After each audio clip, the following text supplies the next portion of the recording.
Bom, bom dia. A gente vai começar. Deixa eu me afastar um pouquinho, que eu acho que está muito forte. A gente vai começar abrir o seminário, usos das imagens. É o segundo que a gente realiza, eu e Vair. Há 2 anos atrás a gente fez um, mas foi pela internet, né? E hoje a gente está começando um que é presencial. E o seminário usa as imagens, circulação, circularidade e ciclos das imagens, né? Que vai discutir. Depois você dá uma lida aqui melhor sobre isso, que eu estou sem papel. Posso? Tá, é que eu ia agradecer as pessoas ainda. Então agradece. Eu gostaria de agradecer os presentes que estão aqui, também ao Centro Cultural do Distrito Federal, a equipe técnica, o senhor Ximenes, que nos ajudou, a Núbia, que está fazendo a nossa gravação, que vai ser transmitido depois no YouTube. E quero agradecer a Elaine Paluvi, agora eu esqueci o nome. A Elaine, que é a diretora aqui das salas, né, que nos nos recebeu com todo carinho. E a nossa convidada que vai abrir a conferência é a Sylvie Coelier, que é a professora emérita da Universidade Aix-en-Provence, Marseille, Aix-en-Provence. Ela é membro do Laboratório de Pesquisa e Estudos Artísticos da Universidade de Aix-Marseille. Ela dirige a coleção Art Aix-Marseille Publish Press, PUP, né? A abreviação é PUP. Escreveu, editou e coeditou vários livros e catálogos de pesquisa artística, destacando-se a monografia Lygia Clark, Développement, La fin de la modernité et le désir du contact. C'est vieux. 2003. En 2003. As suas pesquisas dedicam-se, sobretudo, à la performance encore. Tu as publié aussi, je participe d'un chapitre. Absolument. Oui, ça. C'est 2016. Oui. Em suas pesquisas, dedica sobretudo a interações contemporâneas entre as artes com questões teóricas sobre o corpo, a performance e a escultura. Eu deveria ter falado depois, né? Em todo caso, estamos aqui entre nós mesmos. Excusez-moi, je nécessite parler un peu en avance. Oui, bien sûr. Bom dia. Bem, o Luciano já apresentou Sylvie, mas antes eu gostaria de reforçar algumas coisas. Eu acho que esse evento não é um evento que nasce a partir de um grupo de pesquisa. Tal. Na verdade, eu e o Luciano temos interesses afins, nós nos conhecemos já há muito tempo, e a partir da pesquisa que o Luciano desenvolve no CNPq, ele me convidou, há 3 anos atrás, para pensar um seminário de maneira conjunta. Então, essa é a 2ª edição. Nessa edição em particular, né, com a ideia de circulação, circularidade, ciclos das imagens, nós pensamos em abordar as questões de temporalidade da imagem, com enfoque mais relacionado aos museus e à história da arte.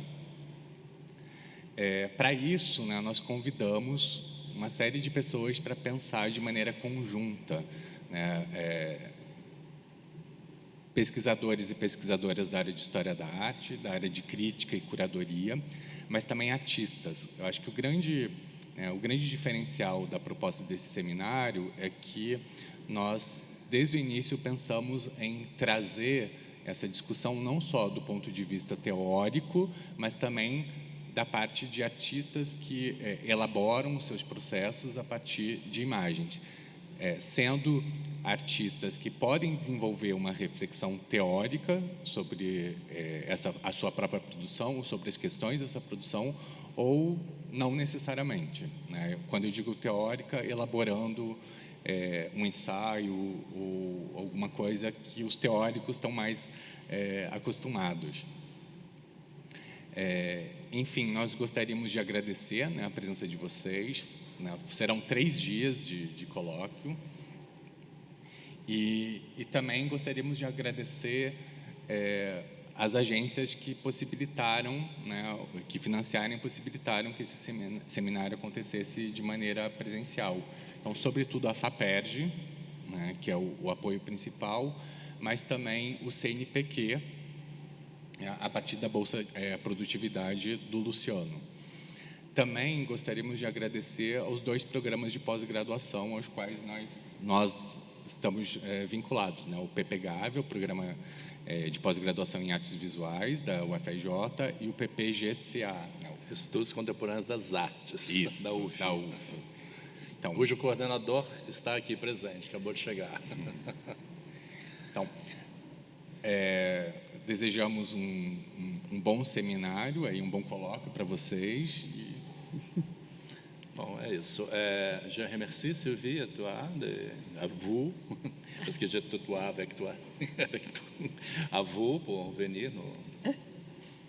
C'est moi d'abord qui remercie la très généreuse et vigoureuse équipe qui m'a invitée. Il faut que tu traduises. Et je remercie en particulier Luciano Vinosa pour la traduction de ce très long texte. Vraiment, merci beaucoup.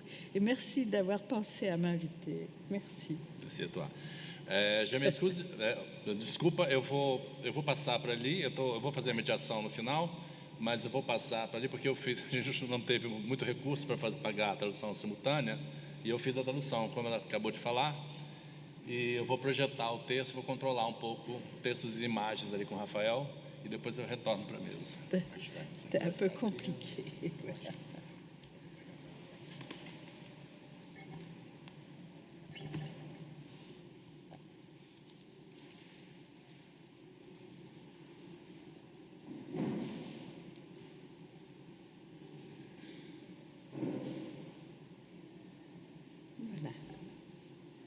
Je vais donc commencer. Alors, donc le titre, c'est l'histoire de l'art. Le musée est The Digital Age. Je vais commencer par expliquer mon choix de garder l'anglais pour qualifier la période dans laquelle nous vivons tous, et que je nommerai donc, à l'instar des États-Unis, The Digital Age. La locution inclut ainsi en soi la prédominance historique de recherche américaine dans le domaine du numérique depuis l'ENIAC, image, voilà, de 1945, et l'emprise économique des entreprises californiennes qui ont organisé l'accès mondialisé du web à leur profit. On peut mettre, voilà, l'image du réseau câblé. Nous les connaissons toutes, ces entreprises, pour nous en servir chaque jour. Les GAFAM, Google, Apple, Facebook, Instagram, Amazon, Microsoft, auxquels il faut ajouter les satellites et l'X d'Elon Musk. L'autre image.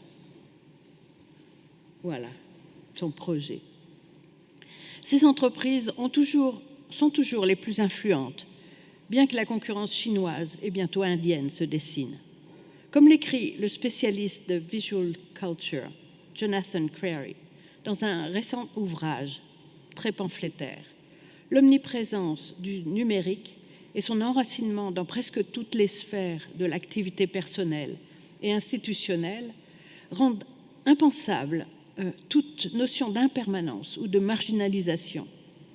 Il semble en effet que nous ne puissions plus jamais nous passer des écrans et du flot d'informations qu'ils déversent et dans lequel les images occupent une place majeure.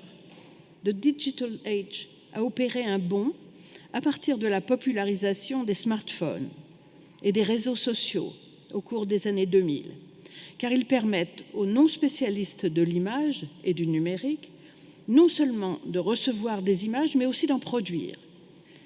En 2021, 77% de la population mondiale possédait un smartphone, c'est-à-dire au moins un écran susceptible de voir, de montrer et de diffuser des images, sans compter les ordinateurs. En 2023, le nombre de téléphones portables a excédé celui de la population mondiale. Cette marée sonore et visuelle a fatalement une incidence sur notre perception ordinaire,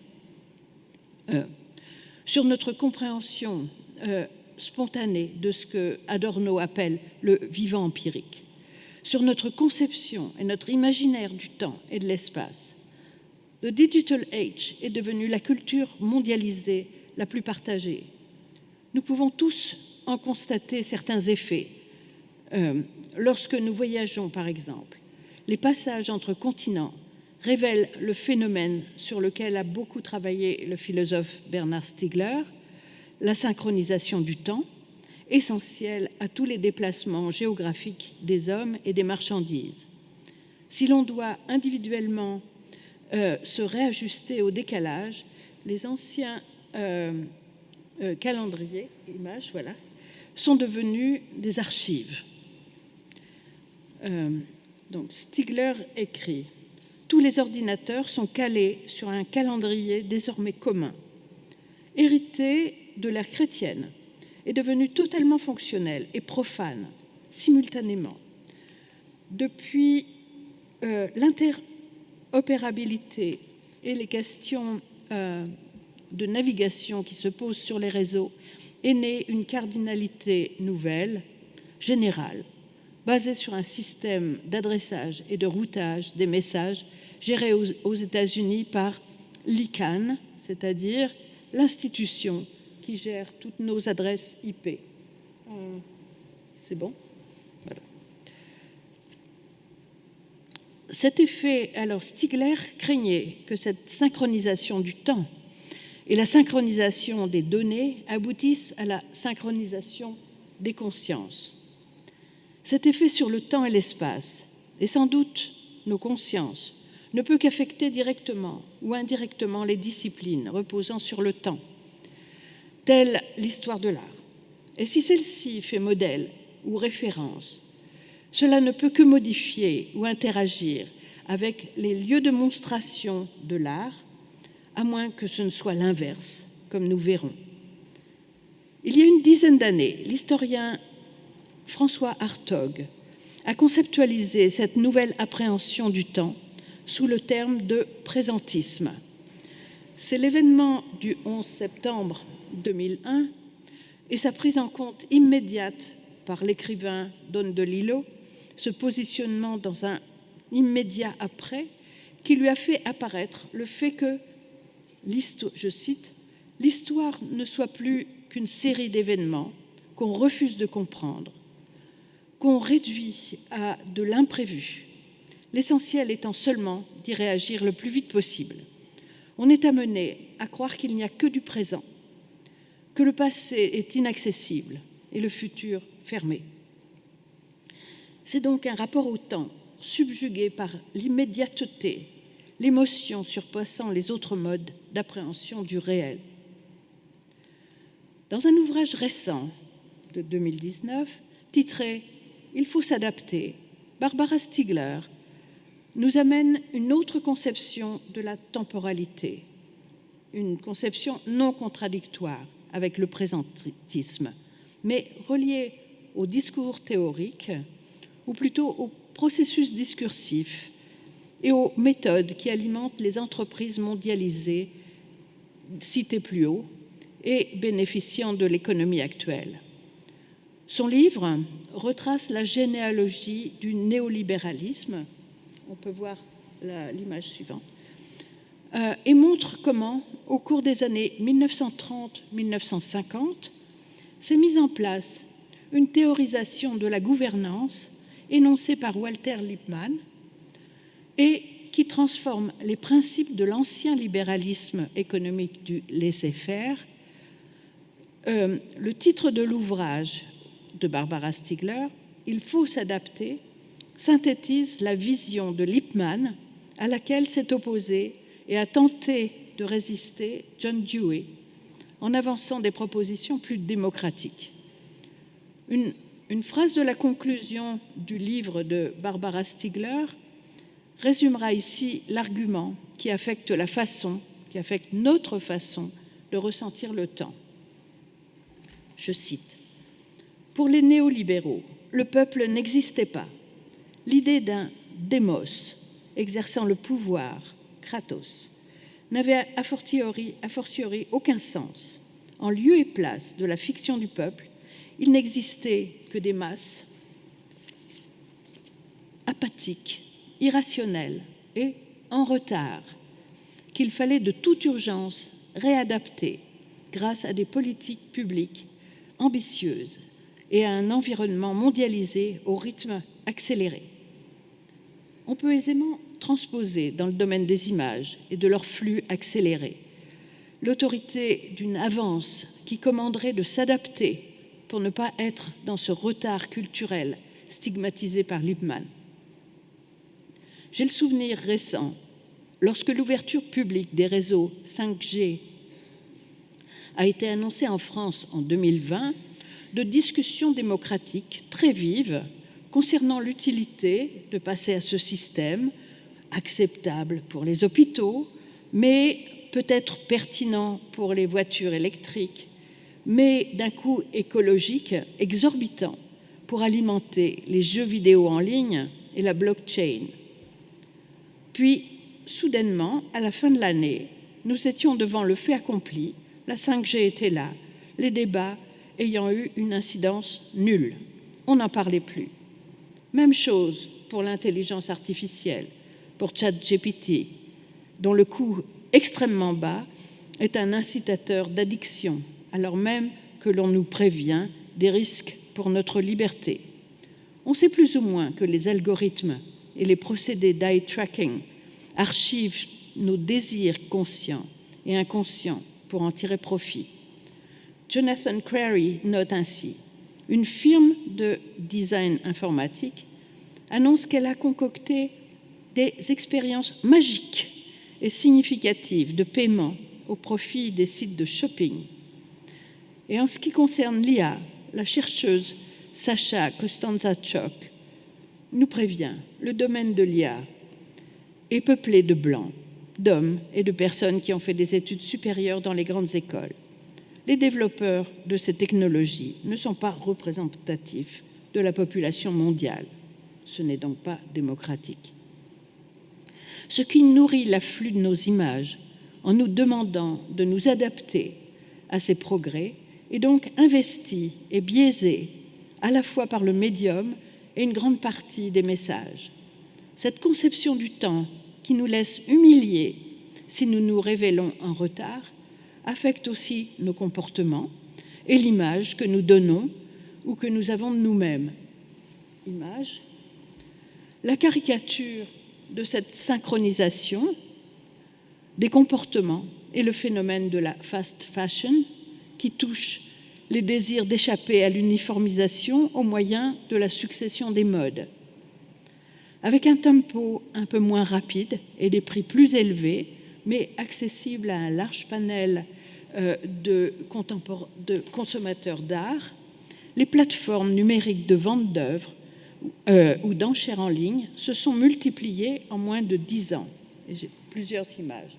Voilà, pour la plateforme Saatchi Art, très décorative. Suivante. La plateforme de Montréal, je ne la connais pas, mais aussi très décorative.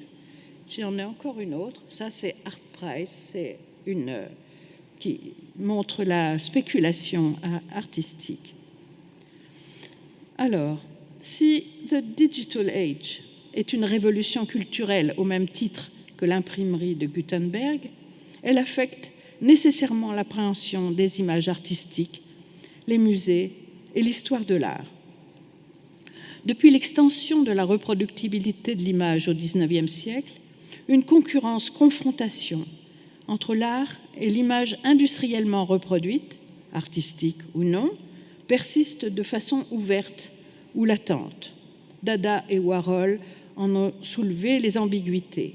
Les années 1980-90, ces années où Reagan et Thatcher ont imposé au monde le néolibéralisme par la dérégulation des marchés, ont connu l'accès progressif des artistes et des designers aux logiciels de traitement d'images, ce qui a souvent brouillé les différences entre les œuvres d'art, au sens d'Adorno, et les productions marchandes, quelquefois à haut caractère artistique. La quantité d'images qui circulent fait que les images artistiques n'occupent qu'une assez petite proportion de l'ensemble, et pourtant, elles comptent. À ce même colloque, l'an dernier, Jean-Philippe Uzel s'est référé à Adorno pour situer la distinction entre les images de l'art et les autres.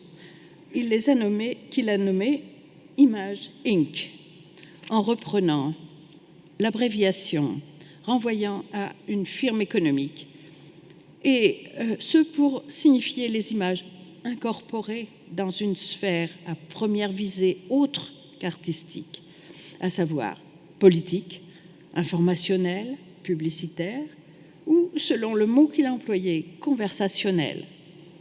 Je reprendrai brièvement les notions et concepts qu'il a extraits d'Adorno, car j'ai trouvé très clair et efficace cette distinction.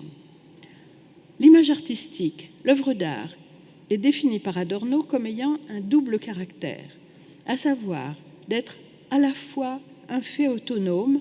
On peut peut-être changer l'image, ça sera plus agréable. Ah, Lissitzky, c'est mieux. En ce qu'elle est...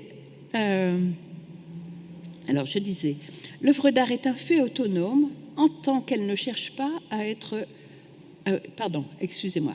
L'œuvre d'art est définie par Adorno comme ayant un double caractère, à savoir d'être à la fois un fait autonome et un fait social. L'œuvre est un fait autonome en tant qu'elle ne cherche pas à être socialement utile, qu'elle se cristallise comme chose spécifique en soi, au lieu de se conformer aux normes sociales existantes. C'est aussi un fait social, puisqu'elle est un produit d'un être inscrit dans une société. Si l'artiste tire son œuvre vers l'autonomie pure, il s'écarte de tout rapport au social, mais risque l'invisibilité ou l'incompréhension.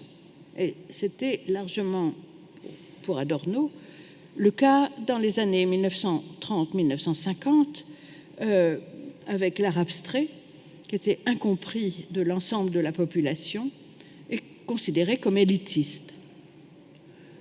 Dans l'autre sens, si l'image a un but explicitement politique, l'art perdrait son autonomie au profit d'une cause et perdrait aussi de sa puissance artistique. Mais je dirais que pour certaines images, est-ce que la réception esthétique n'est pas renforcée par son but non autonome, comme Lissitzky? Les images d'art sont dans une dialectique entre autonomie et fait social, mais existent sans autre raison qu'elles-mêmes. C'est ce que dit Adorno. En cela, elles ont pour donc Adorno une valeur critique en ne délivrant pas de message. Elles nous laissent dans une indécidabilité qui agit par sa distance avec nos habitus à transformer notre façon d'appréhender le monde. Au contraire, les images culturelles, on peut changer, les images culturelles ont tout intérêt à avoir un but perceptible. Dans le cas des images religieuses, le but n'est pas nécessairement de plaire, j'ai pris un exemple très difficile, alors que la plupart des images du digital age possèdent presque toutes une adresse de séduction, car leur système de production est intrinsèque au processus économique qui les a motivés. Et j'ai mis... Ah, il n'y en a pas une entre les deux. Ouais, c'est bon. Pour Adorno, le pire était, comme on sait, le devenir objet marchandise d'une œuvre, y compris lorsque l'artiste avait l'excuse de devoir gagner sa vie. La définition d'Adorno explicite la réception esthétique. J'utiliserai ici la perception esthétique dans sa définition la plus simple, celle de ressentir, d'appréhender une chose par les sens, donc par une fonction sollicitant le corps autant qu'il est sensible, le cerveau en tant qu'il est corps, par l'intermédiaire du regard en ce qui concerne les images. Cette perception se travaille, s'affine, par comparaison, par une construction opérée par les discours pour le regardeur, peut-être sans discours articulé pour les artistes. Je défends ainsi l'hypothèse que les artistes, ayant ce mode de perception suraigu, extraient de ce qui les entoure des éléments pour construire une œuvre qui distinguera un aspect de l'existant ou qui saura rassembler une combinaison de ce que d'autres regards, d'autres corps n'auront pas vu, n'auront pas ressenti, ou au contraire, par soustraction, qui ouvrira un vide là où on aura attendu un plein. Une bonne œuvre révèle ainsi de l'autre, ou au moins partiellement autre, ce qui élargit non pas notre intellect, ou pas notre intellect en premier lieu, mais notre appréhension imaginaire et sensorielle du monde, éventuellement en le blessant. En revanche, cette réception esthétique nécessite une compétence que nous avons tous ici, bien sûr, car il faut savoir ressentir le caractère autonome d'une image, son appartenance à la sphère artistique, qui peut se révéler très complexe. Il y a donc une hiérarchie qui se dresse entre les images et chez le récepteur. Cette hiérarchisation s'accompagne très souvent, et le phénomène a certainement toujours existé, d'un effet de distinction au sens où l'utilise Bourdieu. Celui ou celle qui sait appréhender le caractère autonome de l'image, tout en étant conscient que cette production imagée est aussi un fait social qui se saisit dans son rapport à l'histoire, celui-là se distingue du public ordinaire. Alors maintenant, on peut changer. Au risque de vous hérisser un peu, je voudrais prendre ici le cas d'une œuvre de Jeff Koons, le Balloon Dog, parce qu'en raison de son succès, il représente le cas le plus emblématique de la torsion des définitions d'Adorno. De plus, je pose l'hypothèse que son histoire nous informe des modifications que The Digital Age amène de façon relativement invisible aux institutions muséales et par voie de conséquence à l'histoire de l'art. On connaît l'argument majeur de Jeff Koons. La phrase apparaît automatiquement en tapant Jeff Koons accessibilité sur Google. Il dit « L'art doit être accessible à tous. Le monde de l'art utilise le goût comme forme de ségrégation. J'essaie de faire un travail que tout le monde puisse aimer, que les gens les plus simples n'imaginent pas ne pas pouvoir comprendre. Je viens d'un milieu très provincial. » Balloon Dog est certainement la production à caractère artistique contemporaine la plus connue internationalement si l'on s'en réfère au marché sur Internet qui l'accompagne. Voilà, c'est bien. On en trouve des contrefaçons chinoises, la dorée, des exemplaires allant de 27,37 € à 3 000 € selon l'origine de la provenance, si c'est une copie ou un objet directement issu de l'entreprise de 130 personnes de Koons, ou encore en version reconditionnée, le tout livrable sur Amazon. En fait, il n'est pas si facile de retracer le cheminement de l'œuvre, depuis son origine vers son extrême communicabilité. La datation qui en est donnée, c'est 1994-2000, ce qui, pour l'historienne de l'art, signifie généralement qu'elle aurait été conçue en 1994, mais n'aurait été présentée publiquement qu'à partir de 2000. Selon mes souvenirs, en effet, l'œuvre de Koons la plus spectaculaire pendant cette période est Poppy, montrée la première fois pendant la Documenta de Kassel en 1992, et surtout installée devant le tout nouveau Guggenheim de Bilbao, musée Guggenheim de Bilbao, pour son ouverture en 1997.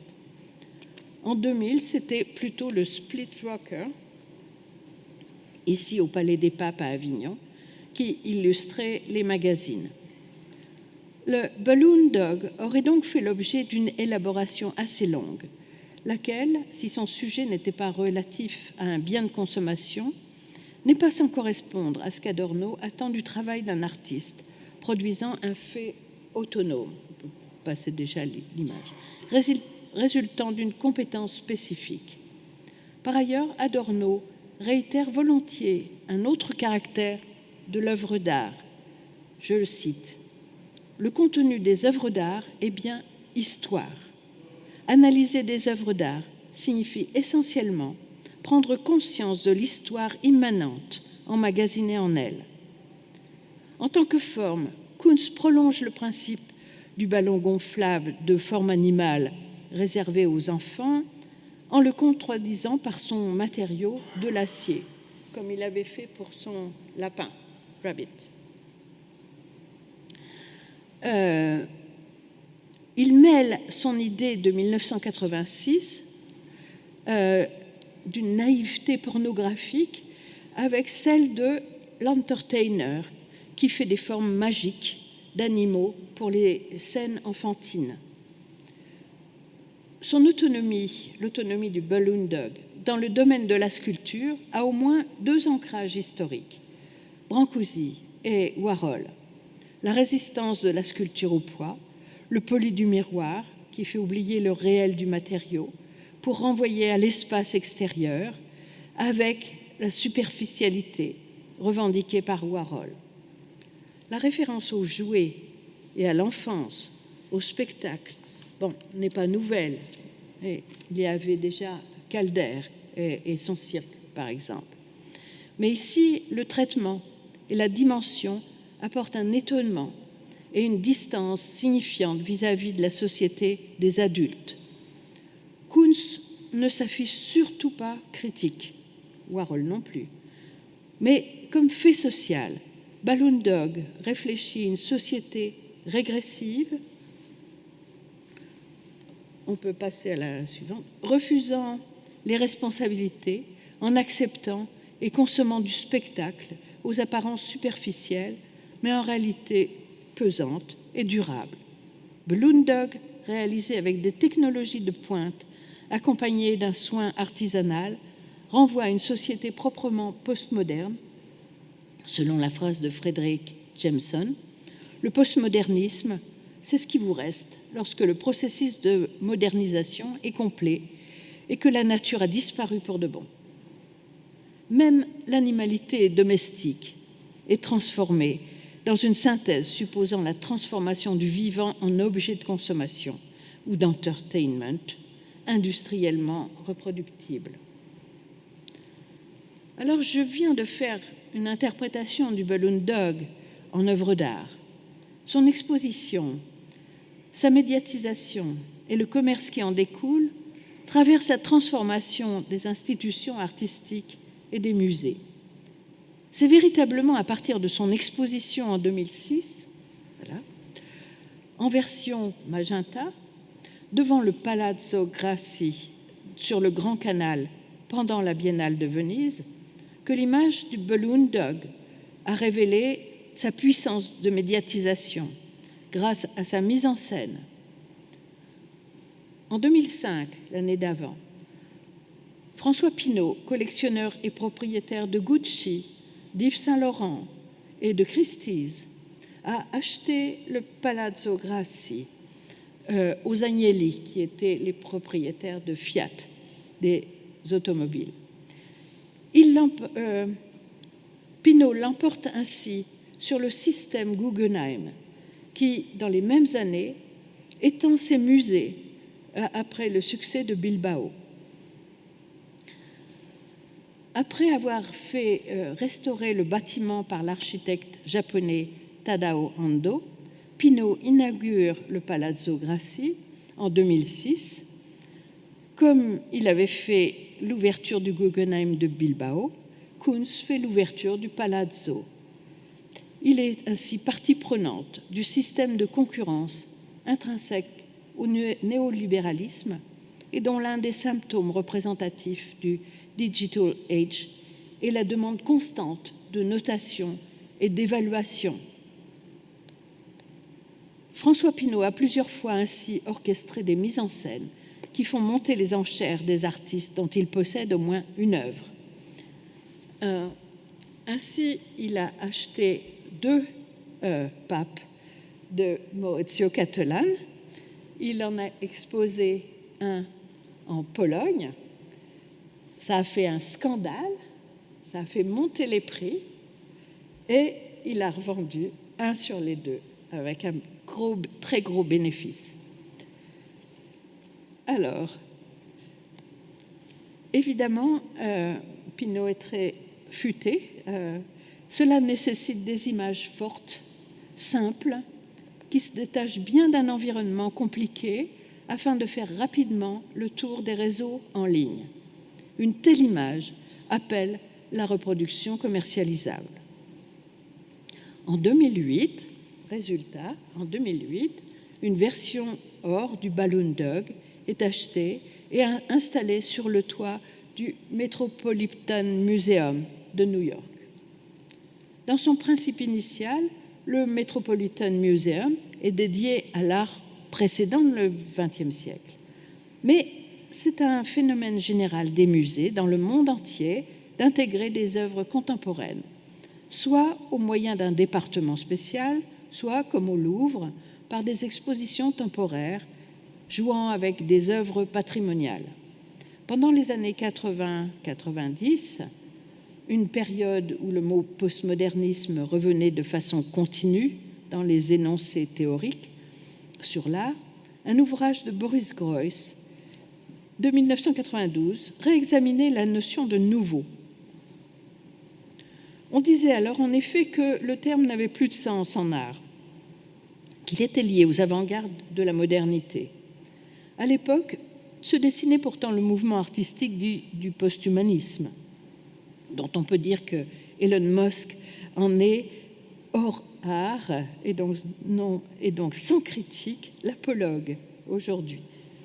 Groys associait à la notion de nouveau non la proposition d'un futur infligeant à chacun le sentiment de n'être pas dans la course, mais une signification plus basique, liée à l'enregistrement des valeurs par les institutions muséales.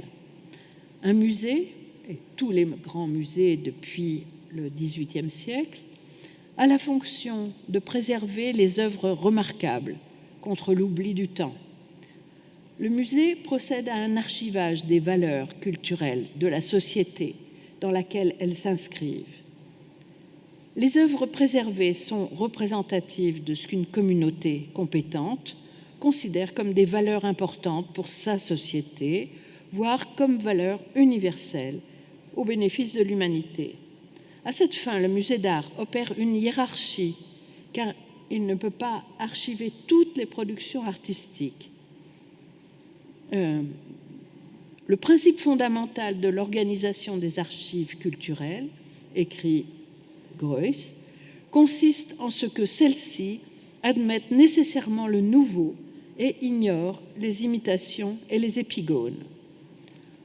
Le nouveau en question ne peut être de l'inconnu total, radical, ça serait étranger au système de valeurs, mais en ce qui concerne l'art, ce sont des œuvres qui font opérer un déplacement, un autre suffisamment accessible pour agir sur notre étonnement, modifier notre imaginaire, notre aspiration à des valeurs, mais en accord avec notre existant. Le musée, ainsi, offre une base de stabilité à l'histoire de l'art et la périodisation du nouveau est un référentiel majeur de son système, du système de l'histoire de l'art et des musées. Depuis les années de la dérégulation des marchés imposée par Thatcher et Reagan, s'est opérée une transformation progressive des institutions muséales. Dans cette transformation, il est évident que le réseau numérique a joué un rôle qui, pour être invisible, a agi par la rapidité qu'il impose, en exacerbant la concurrence et la surenchère de la spéculation sur les œuvres d'art. On parle désormais d'industrie culturelle plus que de musée, et s'y englobe les biennales, les foires d'art, le caractère historique de certains organismes, ajoutant un plus médiatique, à défaut d'un véritable ancrage dans la connaissance de l'histoire. Ainsi, la Biennale de Venise, la Biennale de São Paulo, la Foire de Bâle, le Musée du Louvre, le MoMA sont de grandes machines culturelles qui suscitent un tourisme spécifique et font monter le prix des œuvres d'art.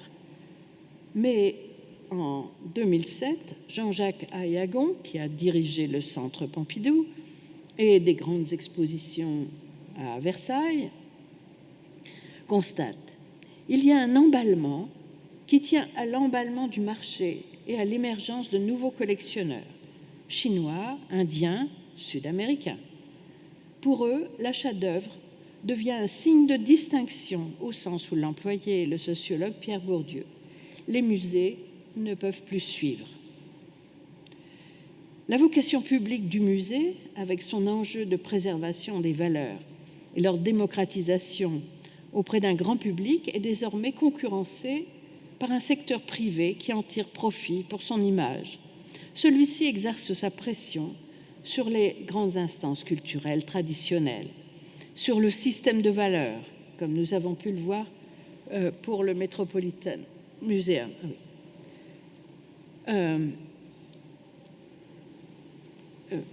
Comme nous avons pu le voir pour le Balloon Dog au Metropolitan, évidemment, le Metropolitan est un point de vente pour la reproduction du Balloon Dog. On peut penser que le mécénat de ces entreprises est vertueux, mais à l'examen, c'est d'un rapport très fructueux. Je me permettrai ici de reprendre les deux exemples français, j'espère que vous m'en excuserez, d'entreprises exerçant avec succès ces pressions décuplées par le Digital Age et qui rivalisent avec les institutions nationales d'État. Ce sont deux entreprises concurrentielles, comme il se doit, et dont la richesse est alimentée par la distinction au sens de Bourdieu. J'ai déjà cité la collection François Pinault, qui a largement financé l'exposition Kunz à Versailles en 2008 et qui a aussi acheté à Venise la pointe de la Dogana, c'est un très grand espace, et ouvert un nouvel espace en plein cœur de Paris en mai 2021, après une rénovation architecturale par Tadao Ando. Ça, c'est l'ancienne bourse du commerce.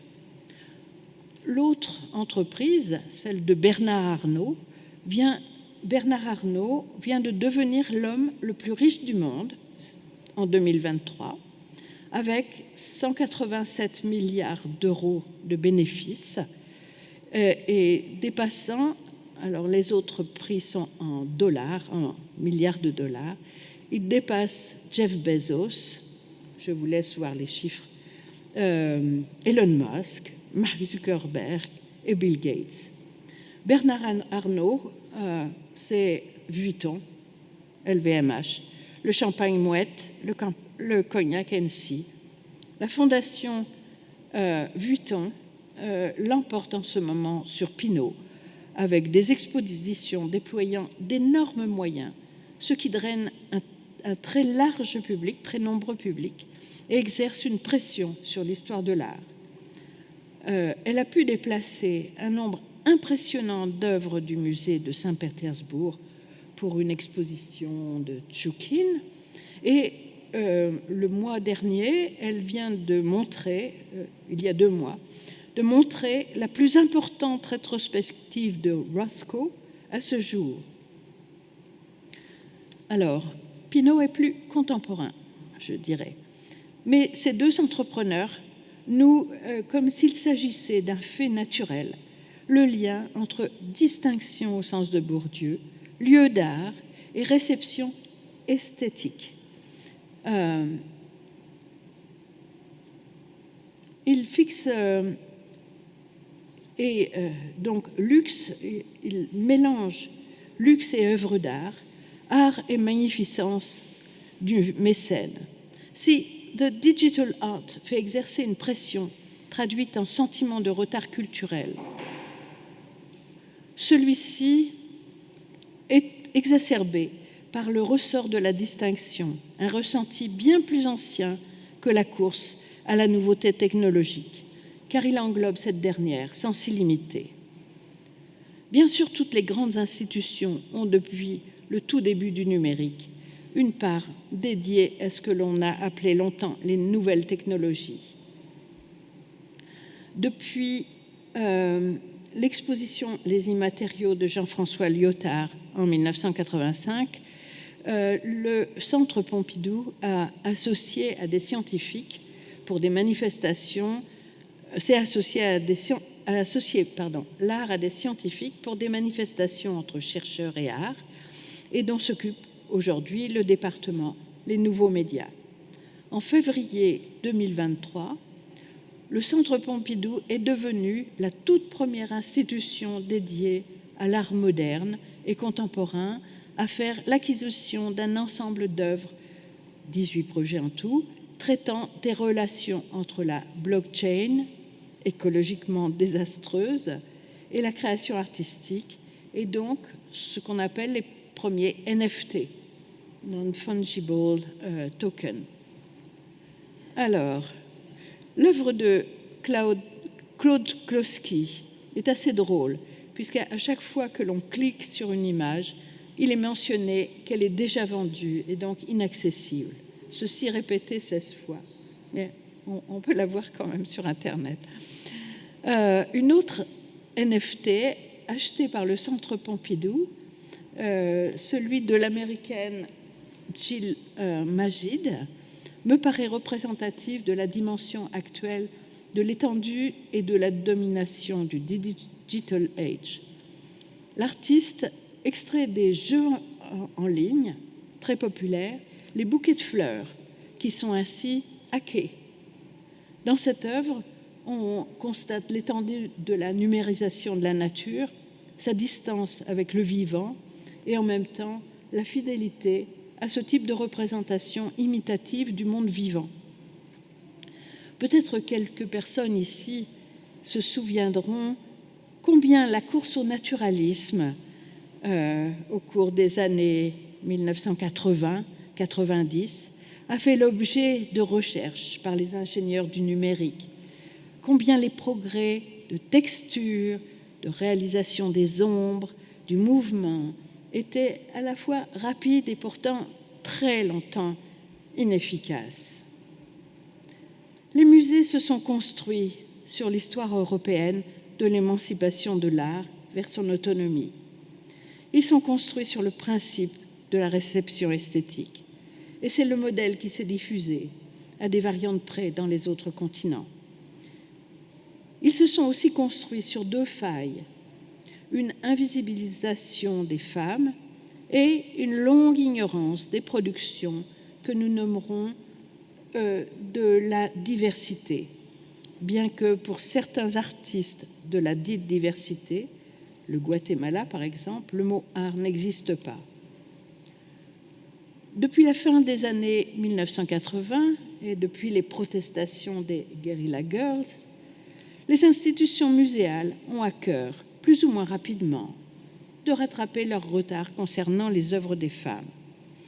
En revanche, le marché de l'art demeure toujours très majoritairement favorable aux hommes, tant par le nombre des œuvres que pour les prix. La question est beaucoup plus complexe. Image suivante. L'autre. Encore une. Celle-là, je l'avais enlevée. Après, voilà. Ah oui, ça, c'est des images que j'ai ajoutées, qui sont des images par intelligence artificielle. C'est très inintéressant. Voilà. La question est beaucoup plus complexe en ce qui concerne les œuvres de la diversité.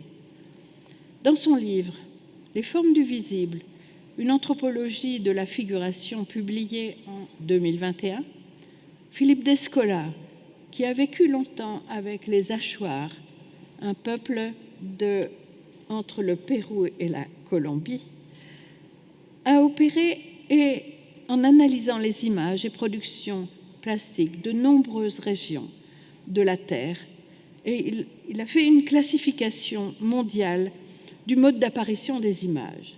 Il a ainsi mis au jour 4 modes d'identification de ces images. L'animisme, le totémisme, voilà, je ne peux pas expliquer, je ne suis pas compétente. Le totémisme, c'est à la fois en Amérique et en Australie, l'analogisme et le naturalisme qui commence avec la Renaissance et qui va jusque-là. Alors, Descola démontre que le naturalisme, qui a dominé dans l'Occident à partir du XVe siècle et s'est effrangé au XXe siècle, n'est que l'un de ces modes. Mais nous pouvons ici ajouter que c'est celui qui domine dans les images diffusées par le Digital Age, même si cette question demanderait à être clairement analysée. Alors, après avoir laissé aux artistes occidentaux la curiosité de s'imprégner de modes non naturalistes au cours du XXe siècle, l'effet de la mondialisation postcoloniale a amené une certaine familiarité avec les images venant de la diversité. Comme l'a fait remarquer Boris Groys, ce qui est visuellement trop nouveau ne peut être absorbé comme art, sinon selon des conceptions familières de la réception. Sans doute, des artistes comme Picasso, comme Louise Nevelson, ont cherché une spiritualité dans leur approche de l'art africain ou amérindien. Mais même avec une familiarité grandissante pour des modes d'apparition des images étrangers au naturalisme, y compris au XXe siècle, l'art de la diversité est reçu majoritairement par les musées, esthétiquement, de façon laïque. Il me semble que la seule réponse véritable à l'injonction « il faut s'adapter » réside dans l'image vivante du corps, ce que l'art occidental a initié avec les performances. Elles apparaissent d'ailleurs de façon contemporaine à l'incursion du digital art et s'inspirent souvent de près ou de loin de pratiques rituelles non occidentales, comme par exemple celle de Beuys.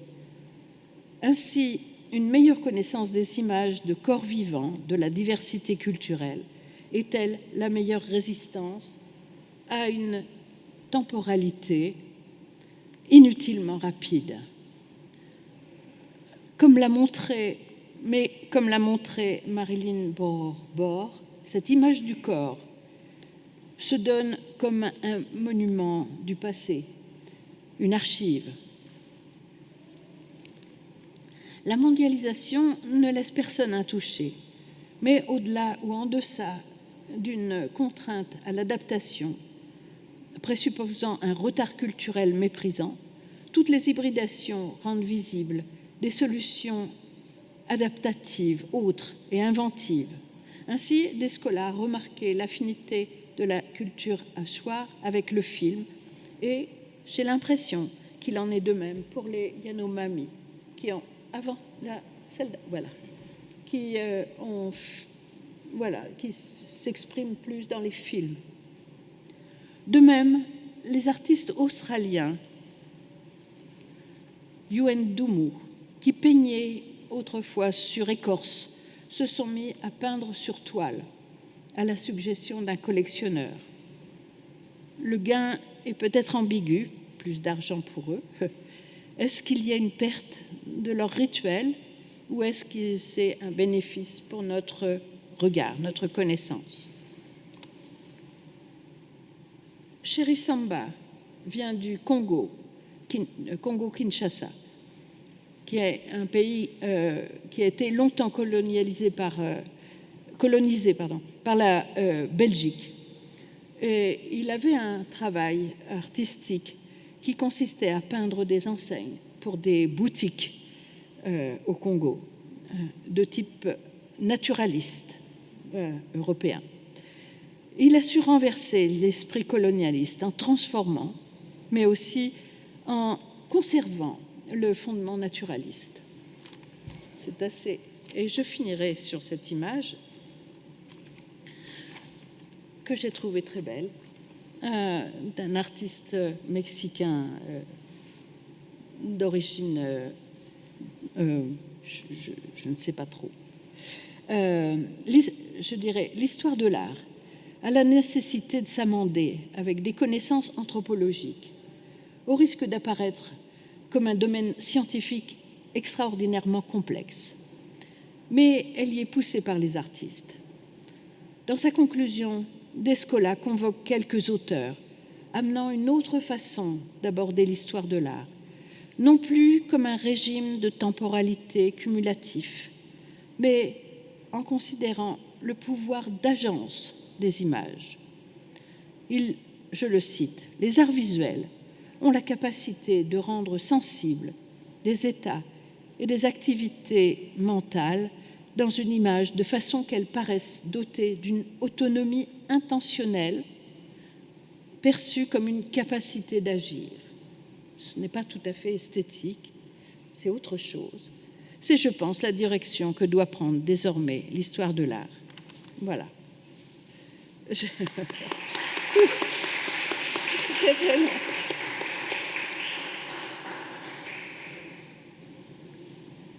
J'ai très soif. Não, isso é bom. Como é que a gente faz? Eu acho que a gente pede para fazer... Ça s'est bien passé pour les images.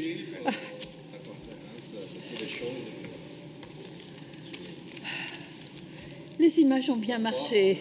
Ça va. J'aurais pu mettre Boyce. A gente pergunta em português e aí você vai traduzindo. Como é que faz? Ou você vai começar? Eu vou ter que traduzir. Então, senta aqui. A gente vai ter que tentar traduzir. Essas coisas. Nós vamos ter que fazer agora um momento de tradução consecutiva, quer dizer, francês, português, e aí vai ser um pouquinho mais lento. Merci pour la traduction. Daí on va traduire encore les questions. On verra. D'accord. Pode fazer. Assim. Não, moi, bon, j'ai fait des notations pendant que vous parlez. Donc, d'abord, je peux commencer juste pour chauffer. D'accord. Bom, vou fazer uma questão só para aquecer um pouco, né? Eu fiz várias... Não, une chose qui me touche dans le texte, bon, la réflexion à cause de la relation de l'art avec l'argent, avec des statuts sociaux. De l'autre côté, je me demande si aussi l'art était déjà comme ça depuis la Renaissance, comme ça, à cause des mécénats, ça sophistiqué un peu. Bon, ça c'est une question, si on peut séparer en fait l'art de... Bom, estou perguntando a ela, eu acho que várias pessoas compreendem o francês, mas se essa questão que ela coloca, né, já não vem desde o Renascimento, né, a relação da arte com o mercado, com os mecenas e o status social, né, que ela levanta a questão do Bourdieu. C'est ça. Je peux répondre, oui. J'ai d'autres questions, mais je peux ouvrir après pour les gens. Mais c'est ce que je dis, c'est que ce problème de la distinction est probablement extrêmement ancien, c'est-à-dire probablement il date de la préhistoire.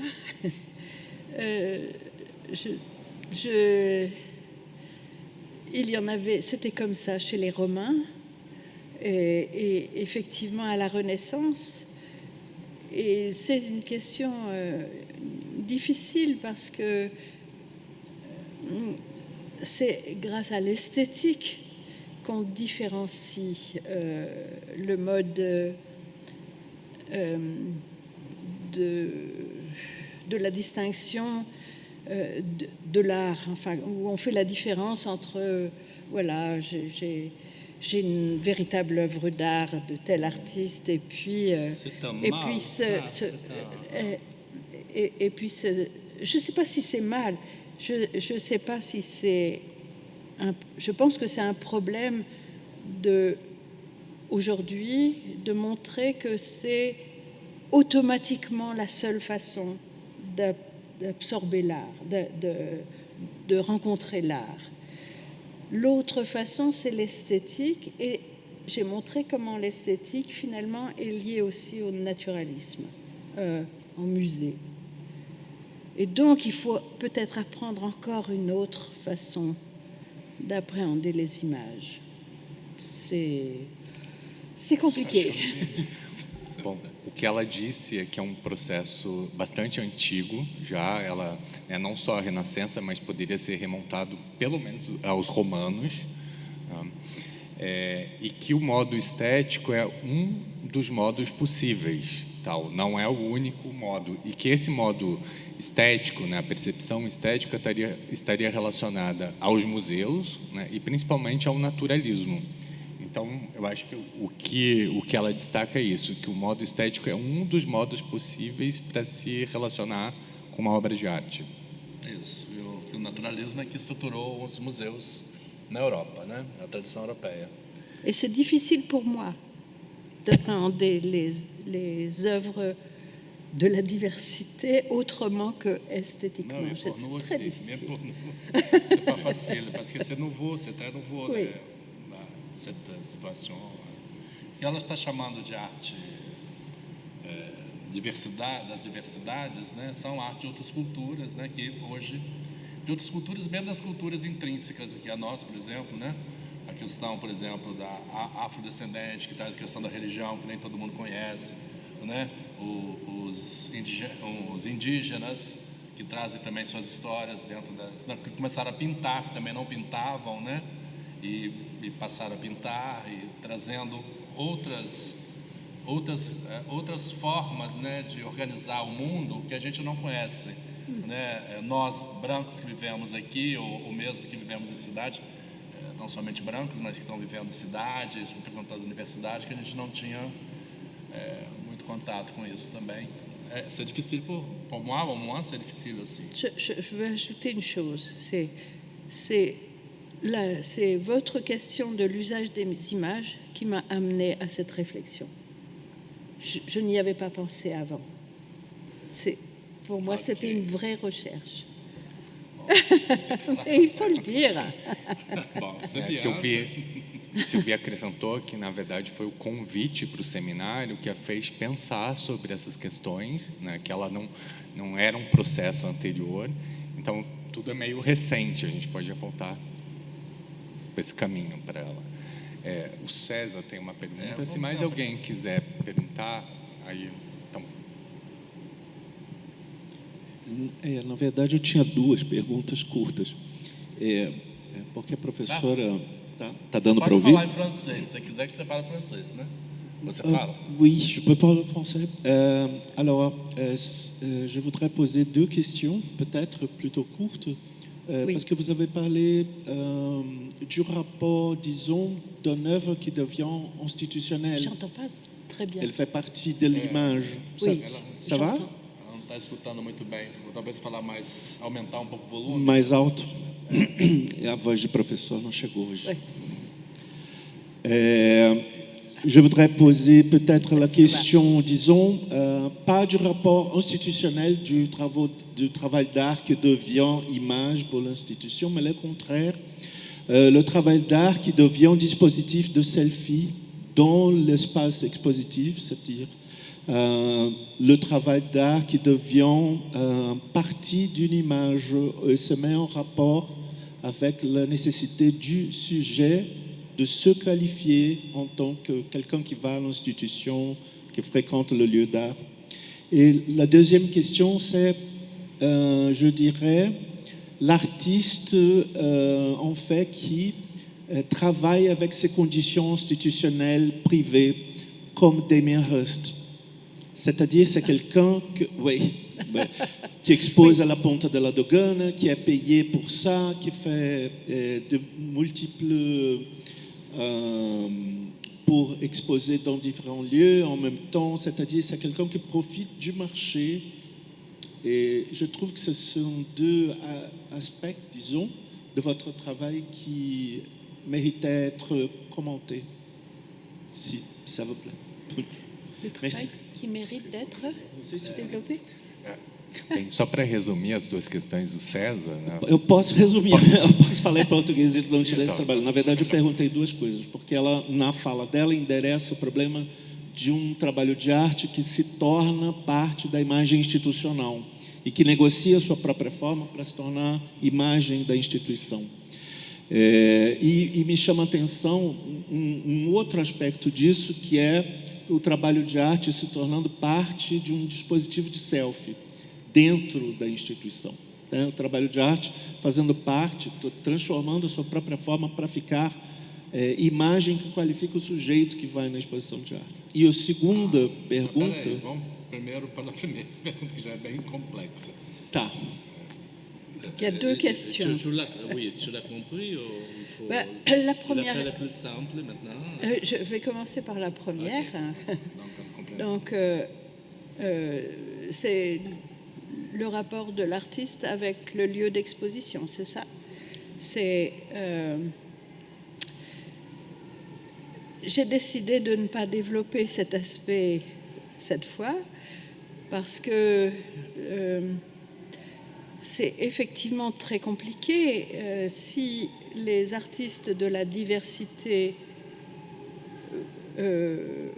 s'ils exposent dans des institutions muséales internationales, ils perdent leur authenticité, c'est évident. Enfin, ils opèrent un déplacement. Alors, c'est peut-être à eux de choisir d'opérer un déplacement, comme l'a fait Chéri Samba, et d'autres peut-être décident de rester dans leur communauté et seront invisibles à notre approche, mais sont invisibles à notre approche. C'est une question très compliquée parce que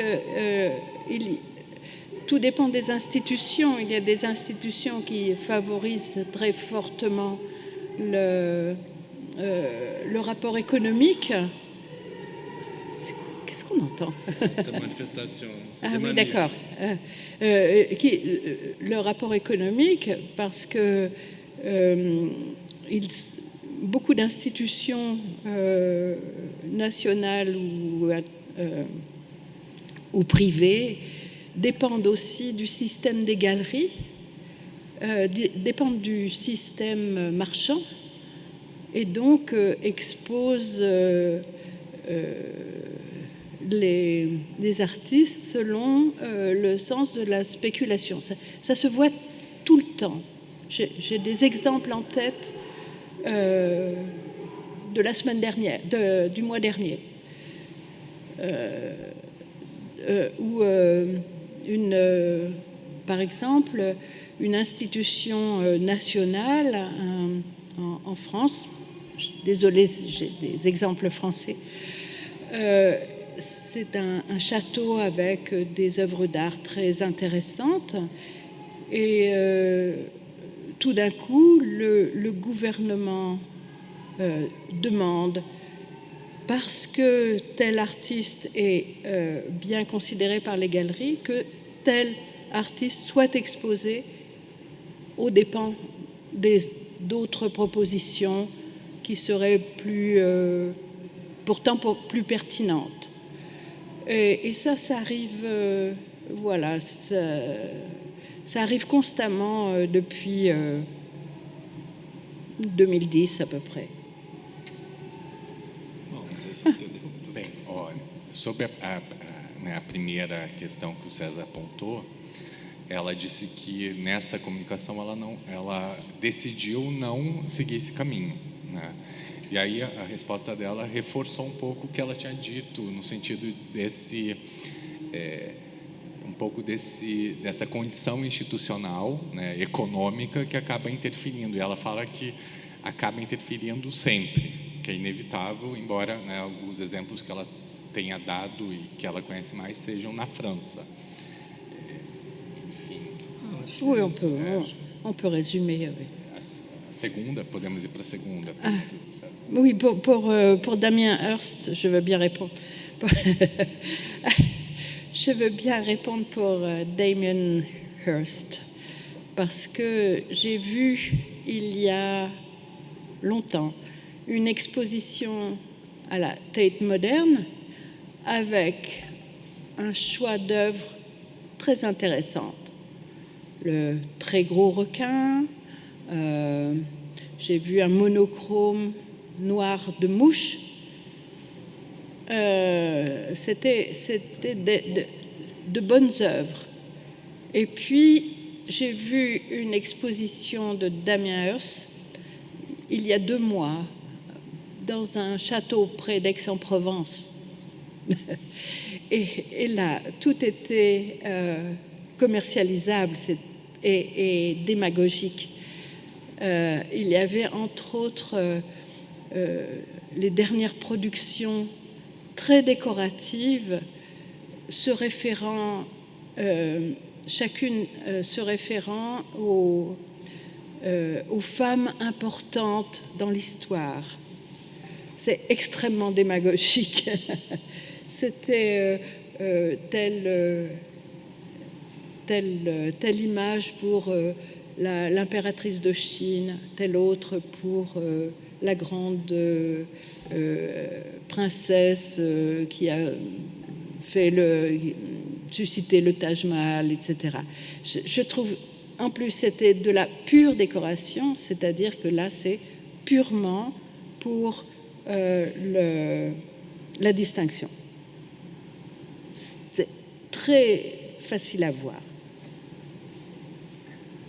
Bem, ela comentou que há um tempo atrás ela viu uma exposição do Damien Hirst na Tate, se eu não me engano, e que nessa exposição ela viu trabalhos bons, que ela gostou, que considerou consistentes. Mas, há 2 meses atrás, ela viu uma outra exposição num castelo no sul da França, e que aí a impressão que ela teve foi totalmente diferente, assim, que já era uma exposição bastante decorativa, né, ela considerou os trabalhos decorativos, e já totalmente inseridos nesse quadro que ela desenhou aqui, né, da captura, do comércio, enfim. E ela descreveu um trabalho especificamente, que é um trabalho, acho que As Grandes Mulheres da História, alguma coisa assim, que ela, né, que na verdade ela achou um pouco demagógico, um pouco, enfim, bem decorativo, as escolhas que ele fez e como a exposição já funcionava nesse sistema, né, para ela. Então, le choix de Damien Hirst, c'est l'argent maintenant. A escolha dele é o dinheiro, quer dizer, totalmente comercial, é isso. Jeff Koons, c'est plus difficile. Bianca. Pode falar português, depois fala em francês. Fala português para as pessoas entenderem e depois vai. Ela vai faire d'abord en portugais. D'accord. Après en français. On n'entend pas du tout. Ah, tá.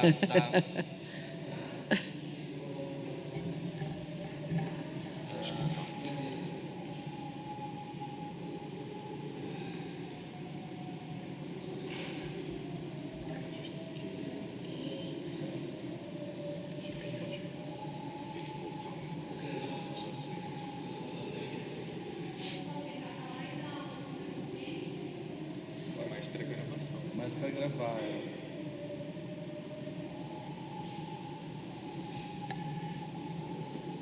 Agora está funcionando. Dá para ouvir agora? Ótimo. Primeiro gostaria de agradecer a conferência, a organização. Luciano e Verri são questões assim muito pertinentes para pensar a questão contemporânea. A minha questão vai no sentido do fim da conferência, quando a professora Sylvie fala da questão desse corpo vivente, dessa outra possibilidade de atuar contra a influência, né, ainda do naturalismo a partir das obras digitais, enfim, de toda essa questão explorada pelo neoliberalismo. Eu queria perguntar se a gente poderia pensar aqui também com a Muriel Gagnaembin a questão de uma outra experiência estética que não passa mais pela questão do sublime, ou seja, por uma intelectualização, mas que retoma as pulsões, né? Uma experiência que vai se guiar muito mais pela questão das pulsões. Acho que eu posso passar para o francês. Passo para o francês. Ça a l'air compliqué. Je voulais vous remercier beaucoup pour votre majestueuse conférence. C'est très important, très pertinent à nous pour penser la contemporanéité. Donc, je dois dire, ça je ne vais pas dire en portugais, pardon, mais je dois dire que j'étais extrêmement choquée en passant pour les magasins Louis Vuitton à Paris l'année dernière, devant l'œuvre de Yayoi Kusama. C'était horrible, j'étais choquée de voir comment un artiste qui a longtemps travaillé dans le domaine de la folie était si adapté au marché, c'était horrible, j'étais vraiment choquée. Donc, je pense que c'était... Eu acabei de falar de uma questão que vous avez compris. J'ai pas compris tout. Qui était... vous avez été choqué par... L'année dernière à Paris, les magasins Louis Vuitton ont exposé le travail de Yayoi Kusama en grande dimension.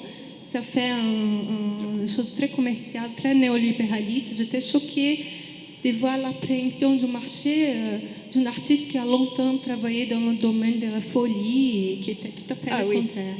Donc ma question va un peu vers ce sujet-là, je voulais penser les fins de votre conférence un peu avec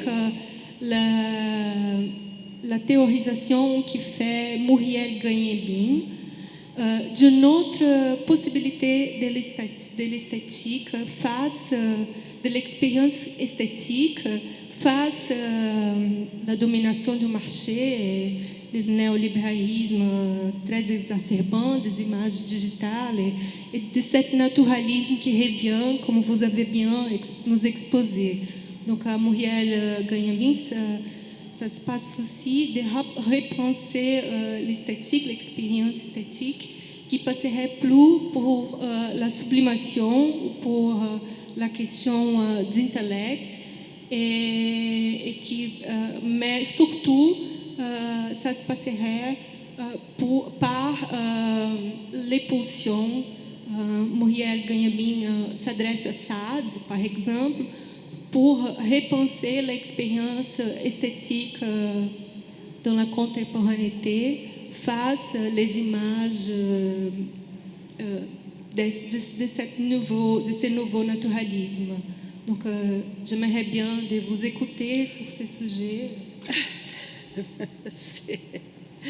Je me fais bien compris, pardon. Oui, mais je pense qu'effectivement, nous devons être très alertes sur le fait que le marché choisisse des cibles. Kusama est devenue une idole. On ne sait pas ce qu'elle pense, elle. Elle a 90 ans, non? Je veux dire, on exploite on exploite de façon idiote en plus sa création en faisant des points partout. C'est trop facile. Non, le problème, c'est que on voit quelles institutions privées gouvernent, amènent ce genre de focalisation sur un ou deux ou trois artistes à la fois, puis après on change parce qu'il faut un petit peu une mode pour faire monter les prix pour une autre, pour étendre les collections, et les d'autres instances qui seraient attentives à une véritable démarche artistique, mais comme je disais, cela s'apprend.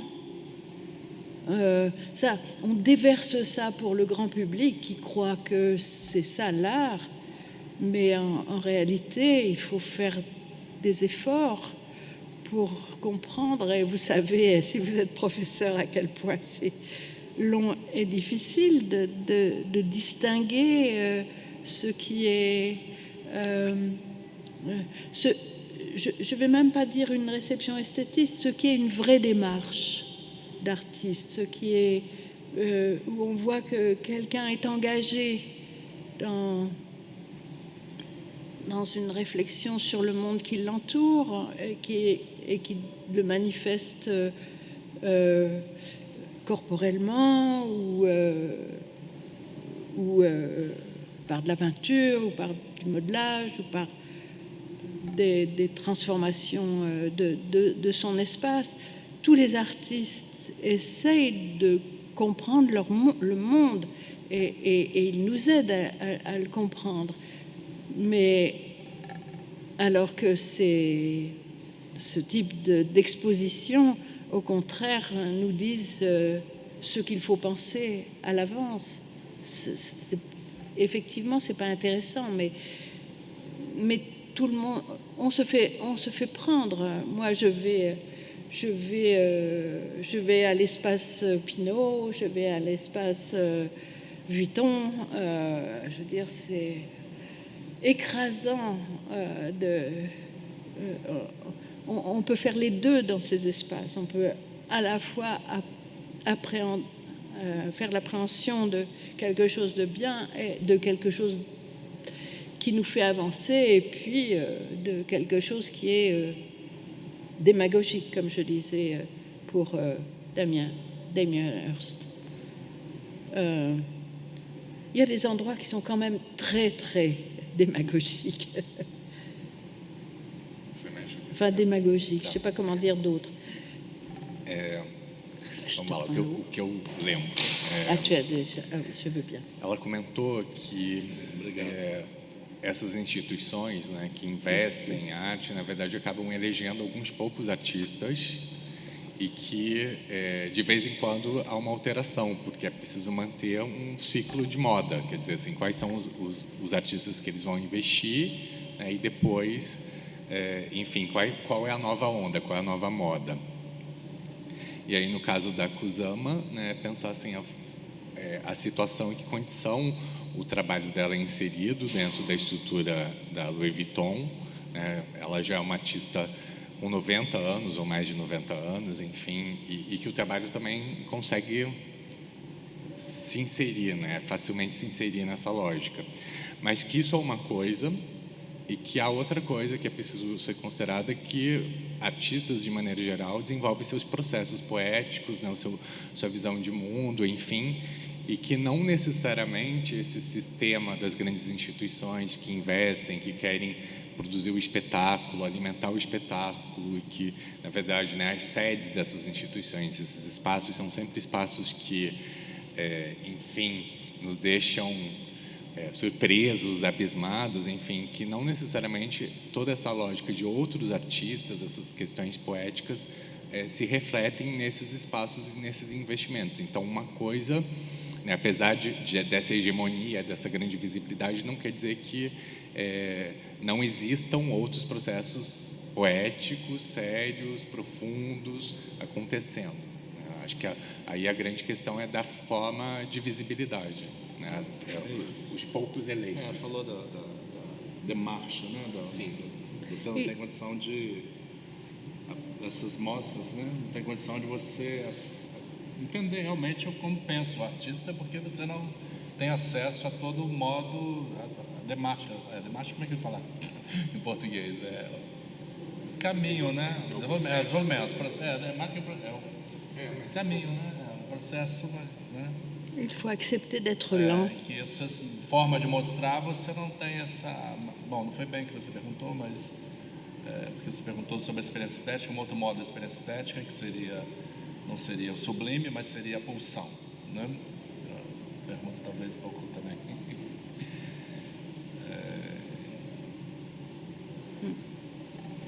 Bom, tenho mais algumas questões, Elizabeth, mas... Il y a beaucoup de questions. Olá, bom dia. Bom dia. A minha questão é especificamente sobre o museu. O que ela pensaria, qual é o futuro do museu? Ou pelo menos o que, mesmo que não seja algo que ela esteja pensando há muito tempo, enfim, sobre esse tema, mas a fala dela se debruça, afeta várias áreas, né? E afeta as instituições. Então, a minha dúvida é qual o futuro do museu frente a duas questões. Hoje a gente tem instituições culturais que não são museus, mas são instituições que são, digamos, criadas por colecionadores ou por empresas e fundações, mas o público visita com uma relação meio que de museu. Talvez externamente para o público leigo, aquilo é um museu, não... Então, assim, qual o futuro quando a gente tem essas instituições, que são instituições que estão ligadas a colecionadores e a mercado, e essas instituições têm muita visibilidade, mas até para o próprio museu tradicionalmente falando, porque quando a gente pensa em museu com a função de guardar, preservar, difundir, uma função social, essa instituição tradicional, hoje muitas dessas instituições estão flertando com essa era digital e com se inserir para ter mais visibilidade. E muitas vezes você tem grandes colecionadores ou famílias muito ricas com uma grande entrada dentro desses museus mais tradicionais mesmo, e isso afeta diretamente a agenda e os interesses institucionais. Então, assim, frente a esse novo cenário, o que ela acha que é o futuro do museu? Acho que essa é a questão que ela coloca no texto, né? Acho que ela não tem resposta. Se ela puder comentar mais. Face les deux forces,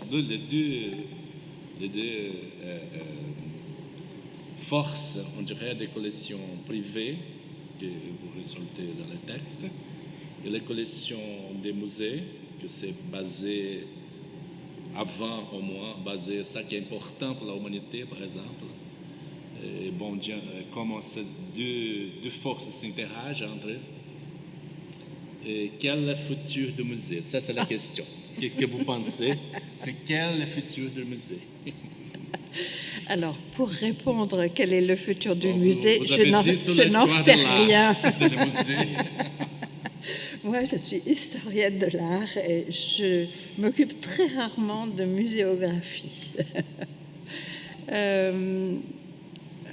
Non, mais je pense que c'est pour ça que j'avais cité Jean-Jacques Ayagon qui dit en 2010 les musées n'ont pas assez d'argent par rapport aux entreprises comme Vuitton, comme l'autre Pinault, Kering, son entreprise, ça s'appelle Kering. Il y a aussi, j'en ai pas parlé, tous les musées chinois. Toutes les villes chinoises veulent avoir leur collection. Et donc, ils ont fait monter le marché. Alors, ils ont acheté beaucoup d'artistes chinois, mais ils veulent aussi que leurs artistes soient connus internationalement. Donc, ils ont fait aussi des promotions vers l'Occident, vers l'Amérique. Mais ils veulent tous il y a beaucoup de villes qui veulent tous leur panel de collection, donc tous les grands noms, ils veulent tout. Et donc les prix deviennent exorbitants. Et pour le Centre Pompidou, je pense, en France, à de l'argent, le Louvre aussi, mais le Louvre parce qu'il y a beaucoup de visiteurs et ça rapporte beaucoup. Le Louvre est devenu une véritable industrie culturelle. Et la Joconde ne peut pas être achetée par les Chinois pour le moment. Mais c'est une pression. Alors, c'est une pression énorme. Même chose pour l'Arabie Saoudite, qui veut absolument ses musées avec telle œuvre et telle œuvre et telle œuvre. Et donc, les institutions nationales n'ont pas assez d'argent, sauf si une galerie vient proposer un prix parce que ça va faire monter l'artiste en question qui pourra être vendu à des collectionneurs privés. C'est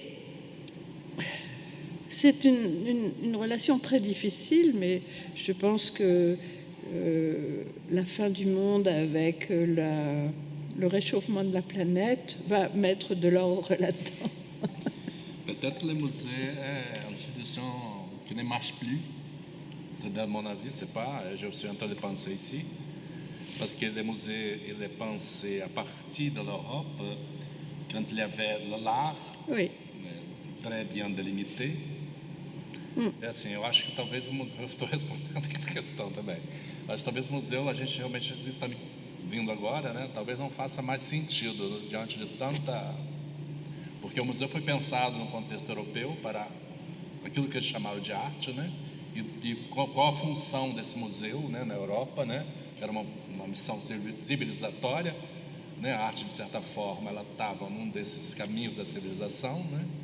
E dava conta daquele momento ali que eles conseguiram contar essa história, né? Isso eu estou respondendo aqui a questão também, que eu acho que é uma questão, eu acho que talvez uma questão é a fundamental que ela está levantando no texto, inclusive, né?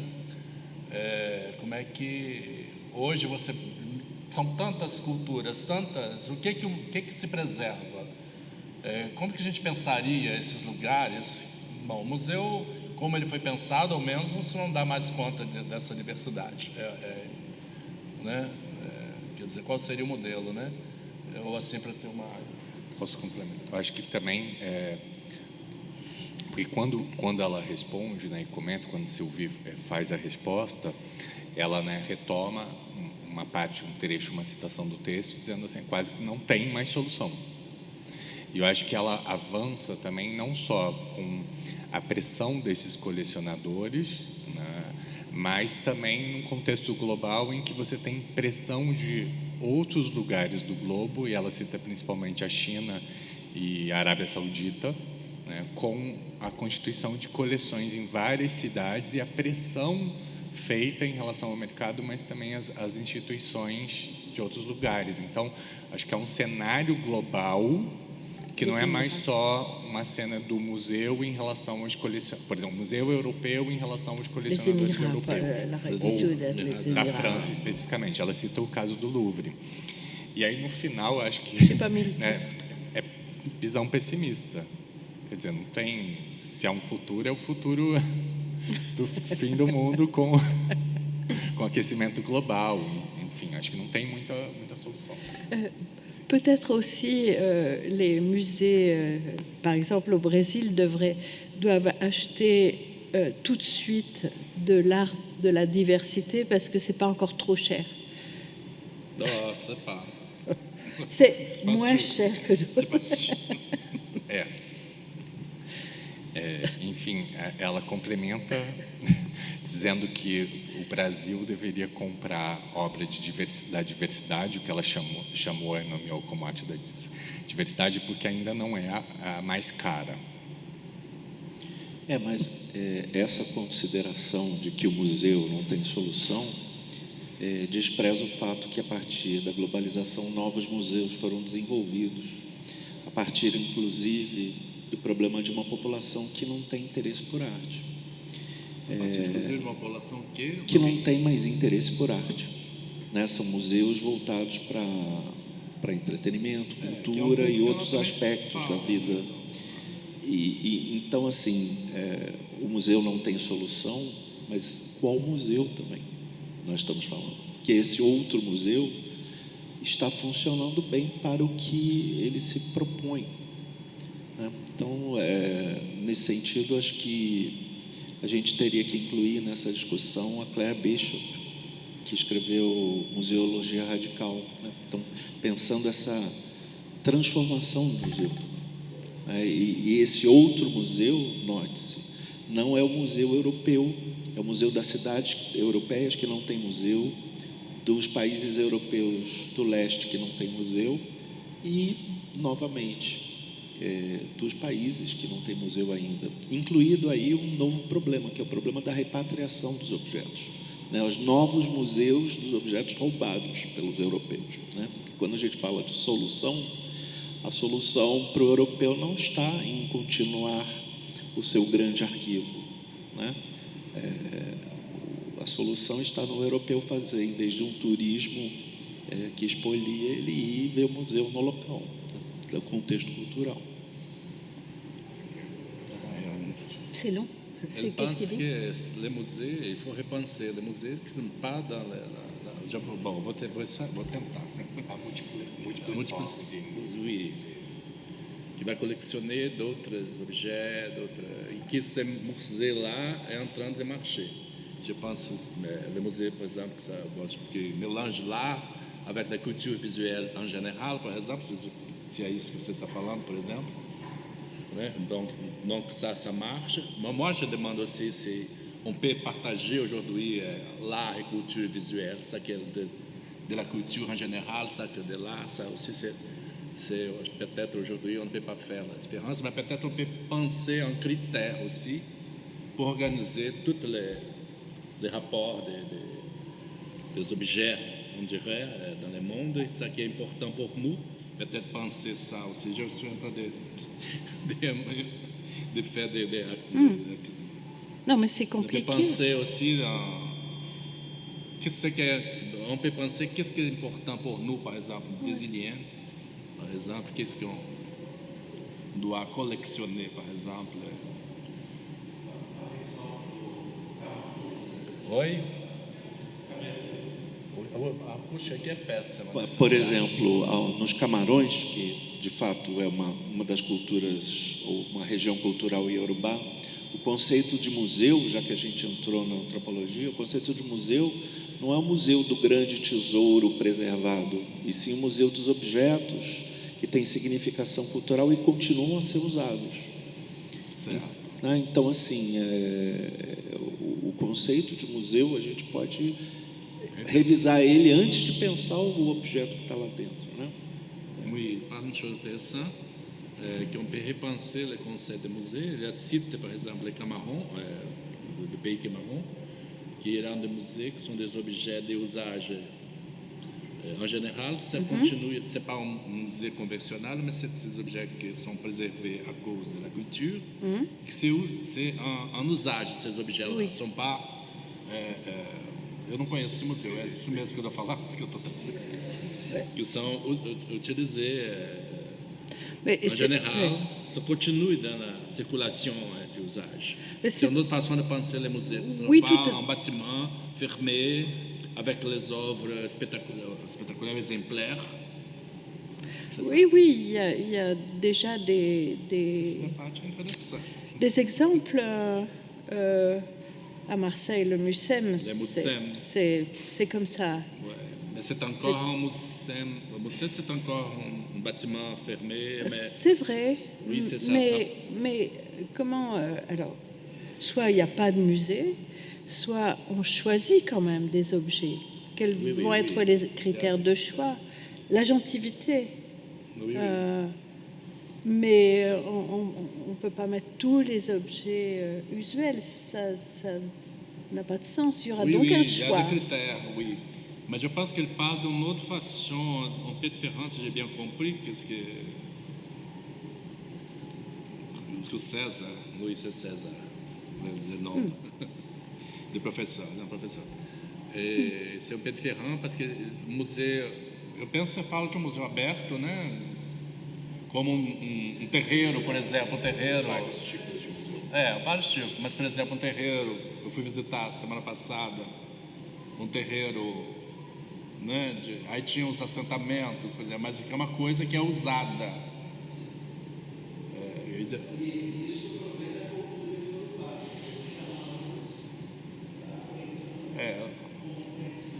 Então é tipo em Otim, esse lugar que eu fui, é claro que em menor proporção, né? E as esculturas que eles têm lá, na verdade, são os assentamentos, são instalações dos santos lá. Foi bem interessante essa. E eu acho que é disso que você está falando também, que aquilo ali poderia entender como um museu, como uma atividade, e que é vivo porque preserva a cultura. Ali está sendo praticado, na verdade.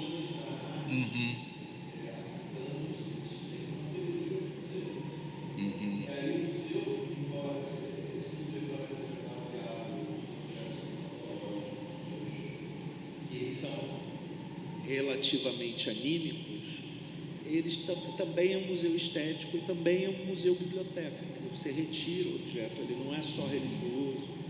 Perfeito. A tarefa de decidir não é prioritária, entende? E não é totalizante também. Não precisa cobrir qualquer objeto visual, qualquer coisa. A própria cultura seleciona. A cultura, eu acho que assim, quando você pensa em um museu, inclusive se passou aqui pela mesa, mas passando, fala-se de uma hierarquia. Quem estabelece a hierarquia, né? Talvez aí seja a figura central do que você está falando, não só do espaço, mas também quem está no direito de exercer essa hierarquia. Isso é uma questão, porque os museus tradicionais, evidentemente, que é a origem dessa discussão, está hierarquizado. Sim, e o museu, como ele é concebido, você tem o curador, o conservador do museu, que é ele que estabelece essa hierarquia. É você pensar de uma forma completamente diferente. Bom, vai render, tem outra questão. Não, achei a questão bem pertinente. Eu acho que está trazendo, inclusive, clareza do que a gente está conversando aqui. Je vais essayer de traduire. Parce qu'on discutait à cause Oui. du musée que ne c'est pas pour établir la hiérarchie entre les objets, n'est pas besoin de penser comme un musée européen, qu'il y a D'accord. Non, Oui. je explique Oui. ce qu'il est en train de Oui, dire. oui, je comprends. Comme un commissaire qui va choisir, un groupe de commissaires qui va choisir, que ça va décider que c'est bon, que c'est pas bon, etc. Mais que la communauté, c'est parce qu'on pense à une autre façon d'organiser le musée, que ce n'est pas un espace, par exemple, fermé, et que c'est ça qui va établir ce qui est bon, que ce n'est pas bon, c'est l'usage de la communauté, qu'est-ce qu'ils font avec ces objets, comment ils utilisent ça, qui sont, des fois sont des magies, pour la magie, des fois c'est pour l'esthétique aussi, ce sont plusieurs critères, ça dépend des groupes sociaux, comment ils établissent cette question, ce qui est important, ce qui n'est pas important, finalement. Não sei se eu bem expliquei, mas tentei explicar. Mas eu queria contribuir só com uma percepção positiva também. O caso que nós estamos vivendo aqui agora é uma instituição pública com professores, pensadores que resistem, fazendo um caminho alternativo ao comercial. Nós estamos sendo agora fomentados por órgãos públicos. Então, aqui no Brasil, a gente está vivendo um momento muito positivo de profissionais, historiadores, curadores, pensadores que estão cientes dessa ameaça comercial e fazem resistência e optam por um caminho diferente. Por exemplo, nós temos um colega nosso, Marcelo Campos, que é diretor do Museu Mar, agora está em Genebra, levando uma exposição, e que optam por um caminho diferente. Então, nós podemos ver instituições menores, né? Se nós olhamos para a Fundação Louis Vuitton, que é grande, em lugares importantes, em Paris, realmente a ameaça vai ser muito maior. Mas, il faut voir des espaces plus petits. Il y a pensement ici. J'ai compris que l'espace tout petit. Bon. J'ai compris que la fin. Ok, c'est pour conclure. Bon, ça c'est Paloma, c'est un professeur aussi d'art de l'Université do D'accord. Rio de Janeiro, État. Ici, il y a deux choses. L'université, c'est provincial et fédéral. D'accord. Publique, não? C'est une université publique. Mais ela parte ai, meu Deus, o que eu vou falar? Des instituitions publiques, qu'il y a des institutions publiques, des musées publics qui vont faire aussi une autre façon de travailler avec les objets. Ici, par exemple, au Brésil, que c'est un pays aussi, peut-être, c'est pas la fragilité de notre pays, de la culture aussi, peut-être aide ça.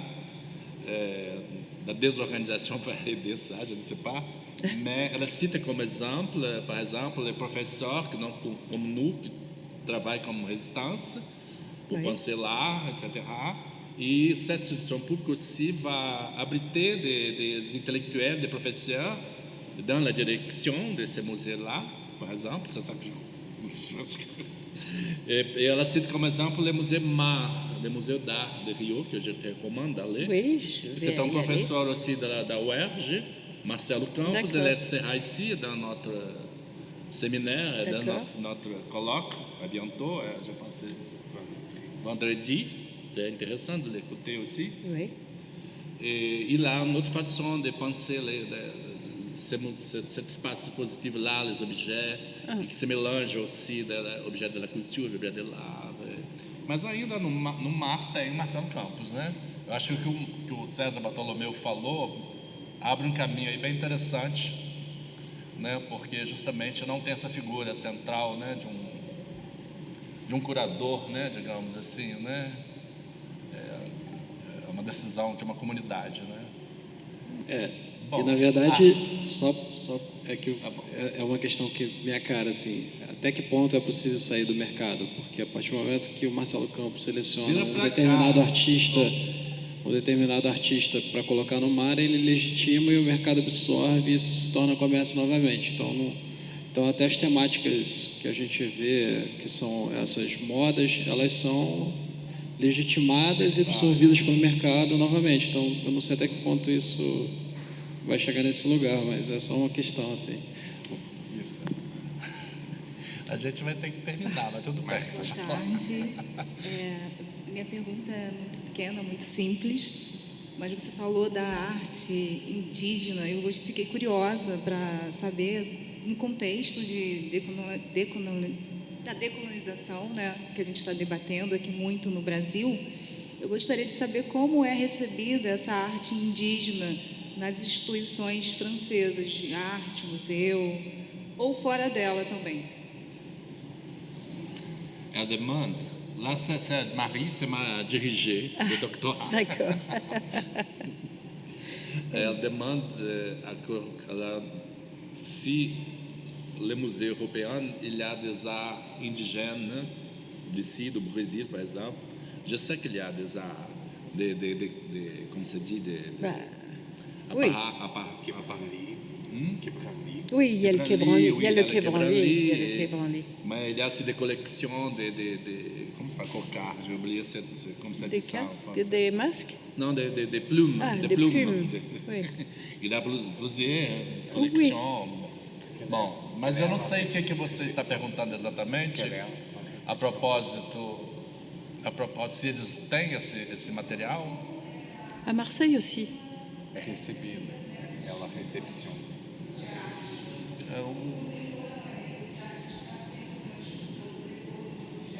Não, pois é, não sei se você está se referindo a isso, que eles têm esses objetos, eles têm.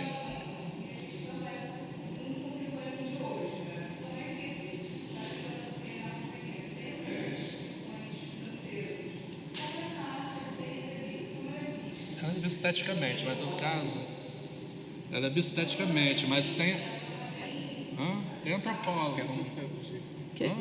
Qu'est-ce qu'elle Elle veut savoir comment les arts indigènes Oui. do Brésil, art contemporânea, Sim. Ah, Você está contemporain. referindo à arte contemporânea indígena? Pour le moment, non. À l'art indigène contemporain, comme en Venise maintenant, qu'il y a Ouais. plusieurs indigènes. Oui, Si vous avez... C'est dans Comment ça les- se passe la réception de cette type sorte de l'art en France? C'est compliqué il y a une exposition en ce moment à Nantes. à Nantes. Oui, exactement. Je crois que c'est au musée de Nantes, mais je ne suis pas sûre. Je crois que c'est aussi avec une galerie qui a décidé spontanément parce que l'art change et parce que c'est une galerie c'est pas une galerie de marchands, c'est une galerie très active pour montrer de l'art. Il y en a une en ce moment et je voulais prendre une image.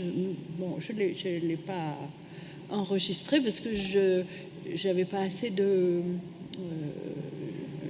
d'arguments pour l'utiliser. Mais effectivement, ça vient. Alors, je ne sais pas si c'est Brésil ou si c'est Venezuela ou Colombie, mais oui, il y a des initiatives qui sont des initiatives d'artistes. Je veux dire, de gens qui sont plus proches très proches des artistes.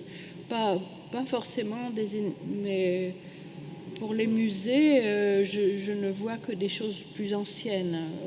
À Marseille, il y a le MOA Oui, j'ai qui compris. fait... Voilà. Oui, je pense que la question aussi é sempre confusa. Bom, vamos enterrar, né? Mas só para Só responder. para resumir, ela falou que nesse momento está tendo uma exposição em Nantes, que ela não tem certeza se tem artistas brasileiros ou América do Sul, e que parte de uma iniciativa de pessoas que estão mais próximas de artistas, não das grandes instituições, que, claro, há a arte tradicional indígena, né, nos museus, isso acaba acontecendo. Não, mas eu A questão etnográfica, né, tal. Et puis, par exemple, pour la Biennale de Venise cette année, c'est Julien Creuset pour la France. Il est de la Martinique. Donc, c'est pas Brésil, mais c'est... Oui, voilà. Ouais. Ela cita que na Bienal de Veneza agora o pavilhão francês é uma artista francesa da Martinica. C'est Então un très que bon tem artiste. esses movimentos. Très bon, très bon. Mas tem detalhe, na verdade. Ela não cita, mas eu fiquei pensando na obra do Jader Isbel, que é adquirida pelo Centro Pompidou. Né?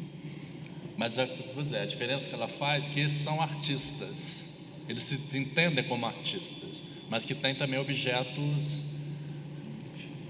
que não seriam produzidos por pessoas que não conhecem ou não estariam nesse registro de artistas, né, da arte, etc., mas que estaria mais nesses museus de antropologia. Você entendeu, né? Falei. Bem, Bom, temos que encerrar. acho Você que fez a questão. pelo horário, né, e como nós temos 2 mesas à tarde, então eu estou reforçando assim, já para convidar, né, vocês, à tarde nós teremos a primeira mesa com Paulo Quinaus, tá aqui, e Letícia Pumarque. Né, o Paulo certamente vai trazer essa discussão passando também pelos museus, né,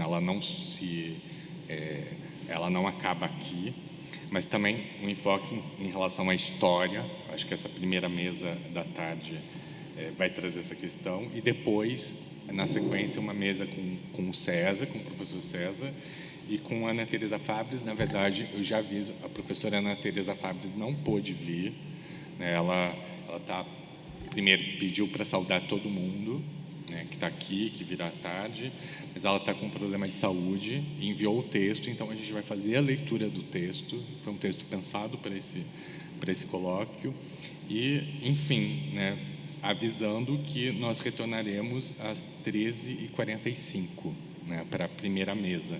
Então, merci Sylvie. Merci à vous, surtout.